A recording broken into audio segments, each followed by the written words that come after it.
অবশেষে স্বরাষ্ট্রমন্ত্রী সালাউদ্দিন আহমেদের নেতৃত্বে জামিন পেলেন ব্যারিস্টার সুমন। জামিন পেয়ে জয় বাংলা জয় বঙ্গবন্ধু বললেন সুমন। স্বরাষ্ট্রমন্ত্রী সালাউদ্দিন আহমেদের সরাসরি হস্তক্ষেপের নেতৃত্বে অবশেষে জামিন পেয়েছেন ব্যারিস্টার সুমন। দীর্ঘদিন কারাবন্দী থাকার পর আজ আদালত থেকে জামিন মঞ্জুর করেছে। জামিনে পাওয়ার পর ব্যারিস্টার সুমন আদালত প্রাঙ্গণে উপস্থিত সাংবাদিক সমর্থকদের উদ্দেশ্যে স্লোগান দিয়ে বলেন, জয় বাংলা জয় বঙ্গবন্ধু।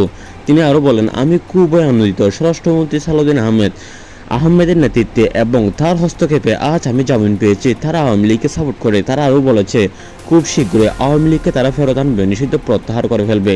আমি তার প্রতি কৃতজ্ঞ। দেশের গণতন্ত্র ও আইনের শাসনের জন্য আমরা সবাই একসঙ্গে কাজ করব।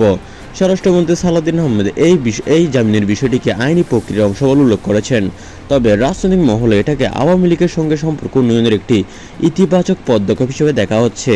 এই জামিনের ঘটনা আওয়ামী লীগ নেতাকর্মীদের মধ্যে আশা জাগিয়েছে এবং বিএনপি সরকারের সঙ্গে আওয়ামী লীগের সম্পর্কের নতুন সম্ভাবনার ধার উন্মোচন করেছে। সামাজিক যোগাযোগ মাধ্যমে নেটিজনদের মধ্যে এই খবর ব্যাপক আলোচনা শুরু করেছে। কেউ কেউ এটাকে রাজনৈতিক সমঝোতার ইঙ্গিত বলছে, আবার কেউ কেউ এটাকে শুধুমাত্র আইনি প্রক্রিয়ায় বলে দেখছেন।